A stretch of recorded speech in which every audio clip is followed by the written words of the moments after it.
Meus irmãos, graça e paz. Estamos aqui hoje com o nosso querido amigo Kleber e ele estará trazendo para nós aqui hoje o tema amor.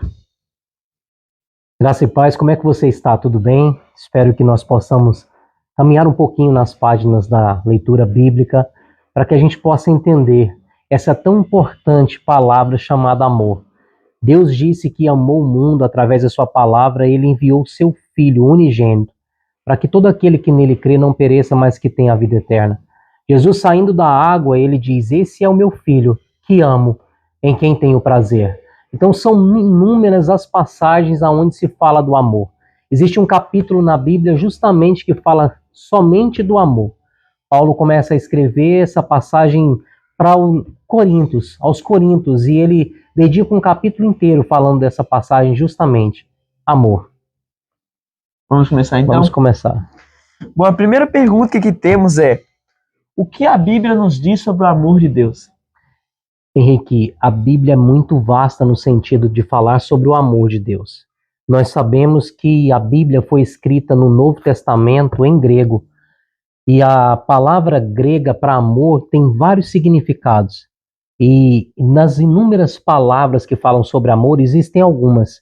Existem o amor eros, existe o amor filia, existe o amor storge e existe o amor ágape. O amor ágape é o que nós estamos propostos a falar nessa noite, que é aquele que é o amor sacrificial.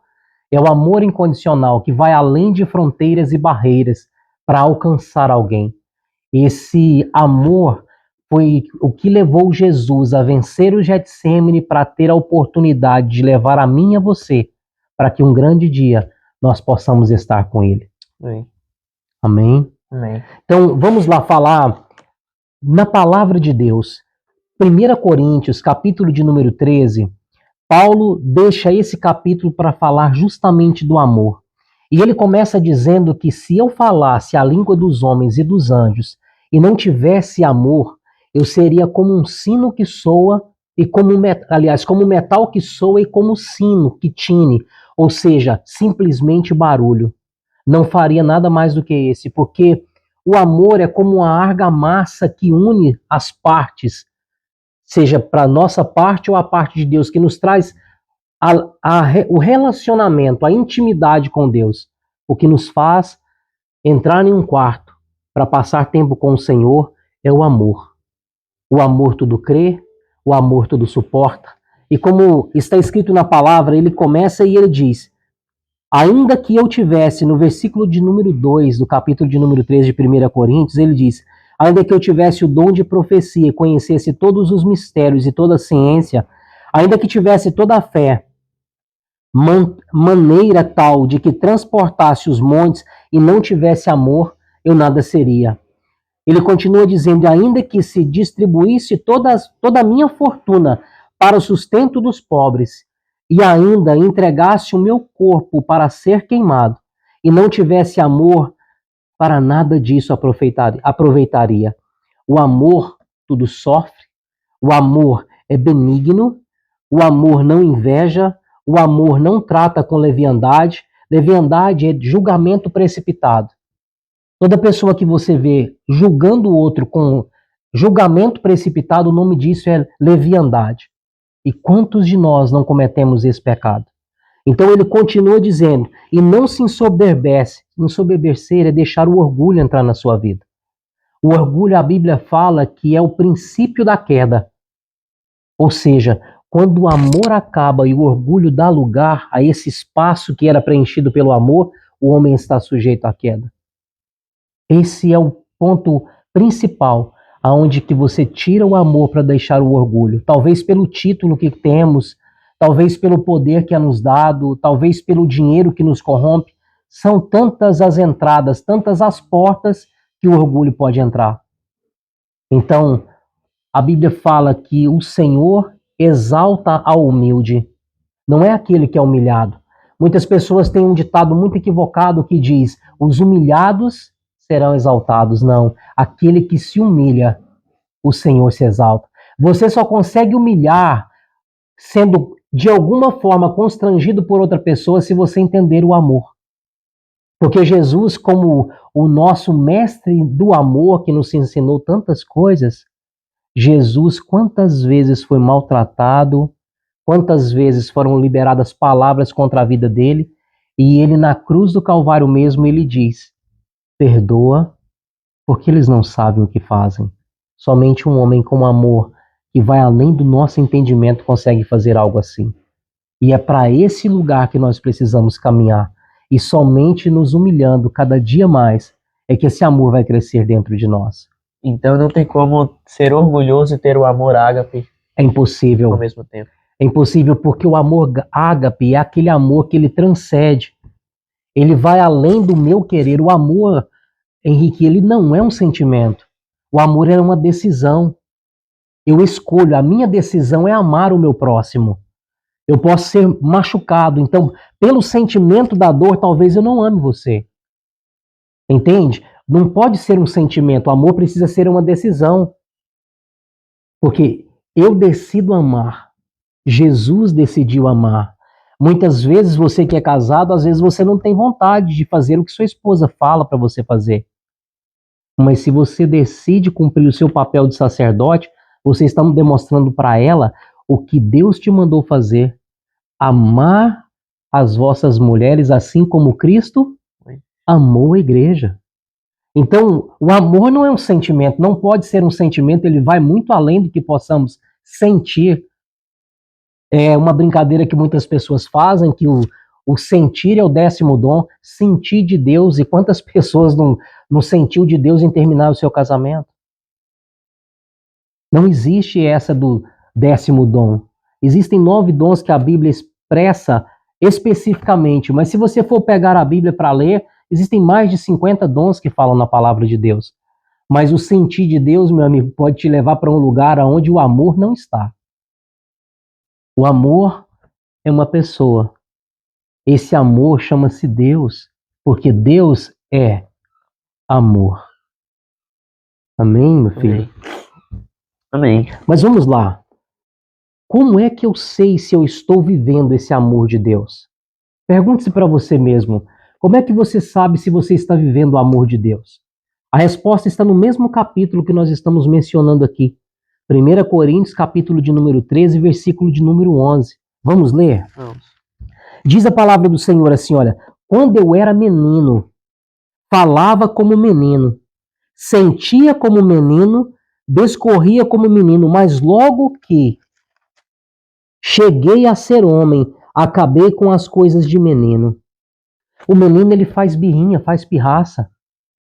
O menino bate o pé no chão. Hoje ele tá bem com você, amanhã ele não tá. Faz coisas de menino. Quantos sentimentos que são enganosos, que nós agimos como se fossem meninos. E Paulo expressa justamente nesse capítulo que ele fala sobre o amor. Quando eu era menino, quando eu era imaturo. Para você saber se alguém está vivendo o verdadeiro amor, você vai ver a maturidade dessa pessoa como cristão. Se ele é um homem maduro, aonde ele não vai falar da vida do próximo ou julgar levianamente, que nós aprendemos que é julgamento precipitado, aonde você não vai colocar o outro em mazelas, aonde você vai zelar pela vida das pessoas, aonde você vai aplicar os dons do Espírito Santo, e um deles são o domínio próprio. Criança não tem domínio próprio, ela fala na lata, vamos embora. Faz o que quer. Faz o que quer. Então, para você saber se o amor de Jesus Cristo está sendo pregado na tua vida, vivendo dentro de você, a maturidade é o melhor teste que você faz para si, para consigo mesmo. Amém? Amém. Vamos lá, sua segunda pergunta. Segunda pergunta. Por que devo amar meu próximo, inclusive meu inimigo? Essa é forte. Bom, amar o meu próximo para já é um mandamento de Deus. Mas vamos ver o que a Bíblia fala no livro de Mateus, capítulo de número 5. Vamos lá. Mateus, capítulo de número 5. Jesus, ele diz assim, olha, lembra que no capítulo de número 5, Jesus está falando no Monte das Bem-aventuranças, né? Sim. Então vamos lá. Jesus, ele fala no versículo de número 43, ele diz assim, olha, ouviste o que foi dito, amarás o teu próximo e aborrecerás o teu inimigo. Isso está escrito no Velho Testamento. E ele continua dizendo, eu porém vos digo, olha o que ele está falando, amai os vossos inimigos, bendizei os que vos maldizem, e aos que odeiam, e orai pelos que vos maltratam e vos perseguem. Parte A do versículo 45, ele diz, para que sejais filhos do Pai que está no céu. Uau! Quer dizer então que se eu não conseguir amar aqueles que me perseguem, os meus inimigos, eu posso deixar de ser filho de Deus?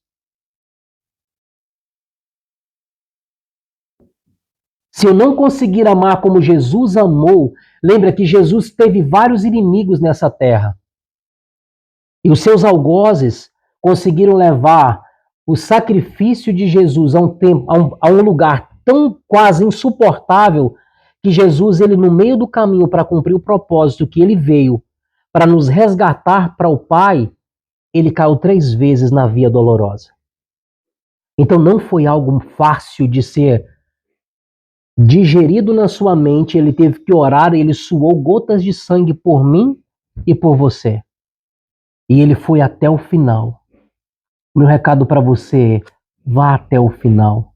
Não pare pelo meio da caminhada. Às vezes pode ser que nós somos confrontados com tantas duras palavras, ações ou tantas outras coisas. Mas Jesus, ele deixou expresso em nossa palavra, na Bíblia, em suas palavras, ele diz, amarás o teu próximo. Ouviu falar no Velho Testamento que você tem que aborrecer seus inimigos. Mas ele ensina outra coisa. Ele ensina que nós devemos amar. E é muito fácil descobrir se eu estou amando ou não. A maturidade. Na maturidade você sabe se você está amando ou não. Criança não consegue amar da mesma forma que alguém que tem maturidade ama.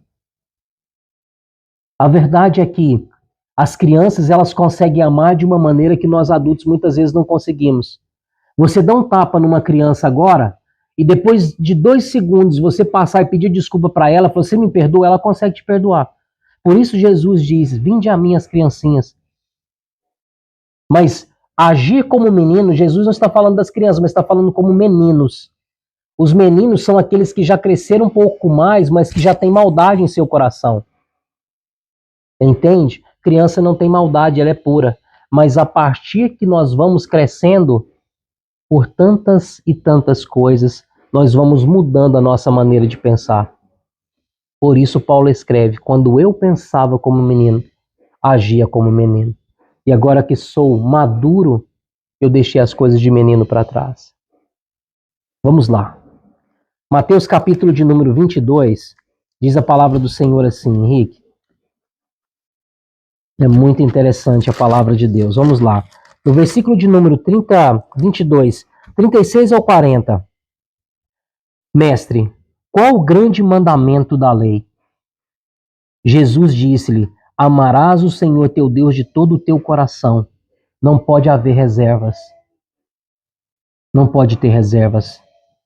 E de toda a tua alma, ou seja, todos os teus pensamentos têm que ser, se alguma coisa pensais, pensai nas coisas que são do alto, as puras, as verdadeiras. Então isso tem que ocupar a nossa mente. Ele continua dizendo e diz, e de todo o teu pensamento. E este é o primeiro e grande mandamento. O segundo, semelhante a este é, amarás o teu próximo como a ti mesmo. Destes 2 mandamentos depende toda a lei e os profetas. Desses 2 mandamentos, eles dependem a lei, o que Moisés escreveu, as profecias bíblicas. Mas Paulo ele escreve, de tudo a soma é a fé, esperança e o amor. Mas deles o mais forte é o amor, porque ele tudo suporta, tudo crê, tudo espera. Vamos lá. Então, quando nós olhamos para esse amar o nosso inimigo, é somente nesse amor ágape que transcende as nossas próprias forças. Porque nós, como seres humanos, nós sentimos tristeza, sentimos dor, sentimos ressentimento. E um dos maiores utensílios instrumentais que Satanás usa para poder destruir a vida dos crentes é a ofensa. Se você conseguir empregar o amor sobre a tua vida, ninguém vai conseguir te ofender. Porque você está blindado com o amor de Cristo. Mas se você não conseguir ter maturidade o suficiente para entender que não é sobre você, você vai deixar uma semente entrar no teu coração. E talvez você pode se desviar do caminho por causa de alguém que te ofendeu.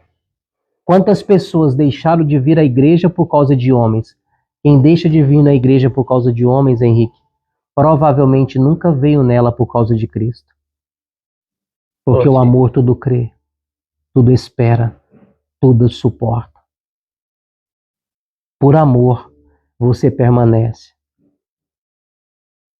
Por amor, podemos permanecer. Outra pergunta, meu filho. Sim.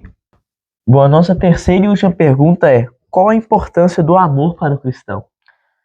Qual a importância do amor para o cristão? Uma ótima e excelente pergunta. Vamos lá. Vamos de Bíblia novamente. Efésios capítulo de número 1. Vamos lá. Romanos, Coríntios, Gálatas, Efésios. Efésios capítulo de número 1. Vamos ler. Olha o que a palavra de Deus diz, Henrique. Bendito o Deus e Pai de nosso Senhor Jesus Cristo. Efésios capítulo de número 1, versículo de número 1 ao 6, nós vamos ler. Bendito Deus e Pai do nosso Senhor Jesus Cristo, o qual nos abençoou com todas as bênçãos espirituais nos lugares celestiais em Cristo Jesus. Ou seja, Deus morreu, nos amou tanto que Ele preparou um lugar para nós antes de chegarmos na Nova Jerusalém. E como também nos elegeu nele antes da fundação do mundo, para que fôssemos santos, irrepreensíveis diante dele em amor. Nós precisamos ser irrepreensíveis e isso é um trabalho árduo. É um trabalho que não é fácil.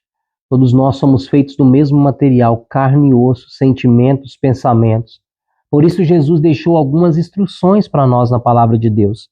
E ele continua dizendo, e nos predestinou para filhos de adoção por Jesus Cristo. Repetindo, e nos predestinou como filhos de adoção por Jesus Cristo, para si mesmo, segundo o beneplácito de sua vontade. A palavra grega para beneplácito, essa palavra é um pouco diferente, né? A palavra em grego é kalogagatos,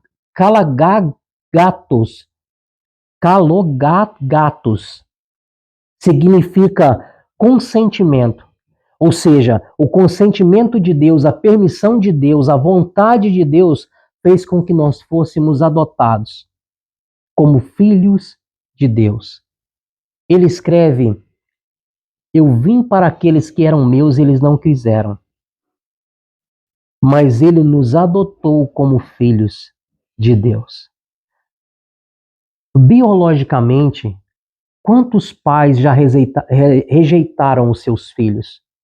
Ou porque nasceram com alguma deformidade, ou foram vítimas de algum abuso sexual, ou por não conseguirem educar os seus filhos, não tinha dinheiro, finança suficiente, de alguma maneira, essas crianças elas foram rejeitadas.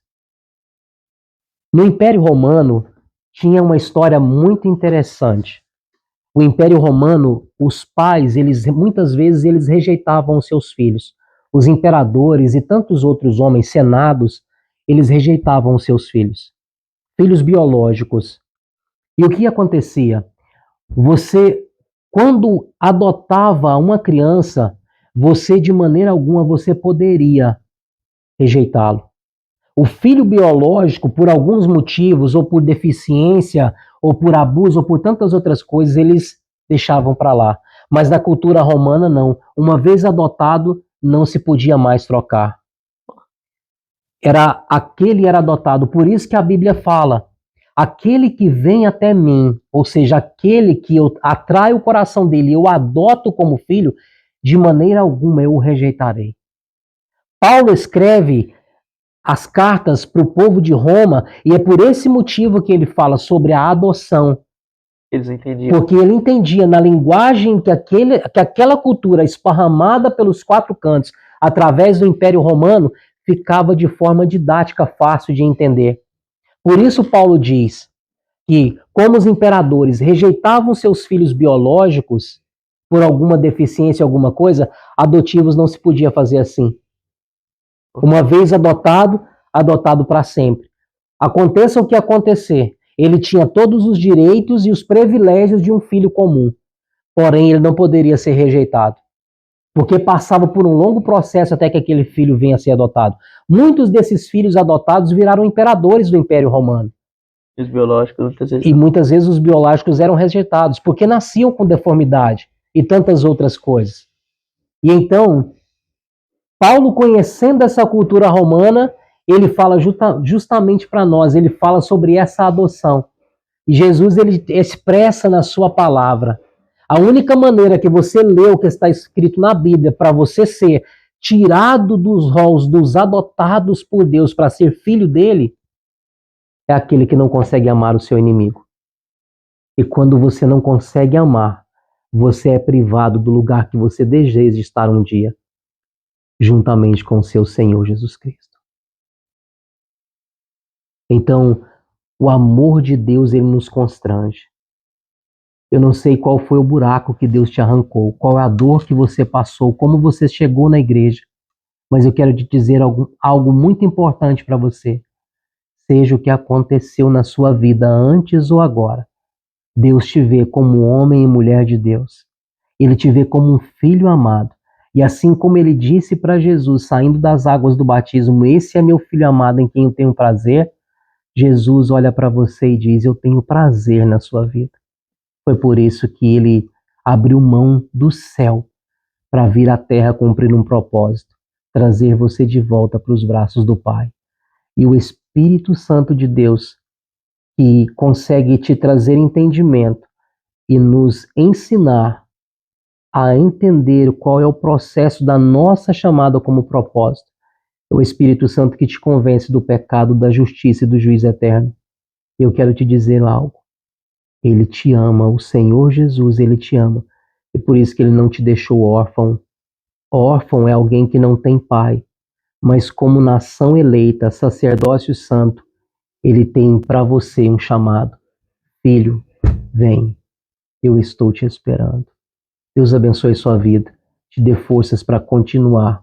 E lembre-se de uma coisa, o Senhor, ele tem você nas palmas da mão dele e ele não abre mão de você, porque das mãos dele ninguém pode arrebatar.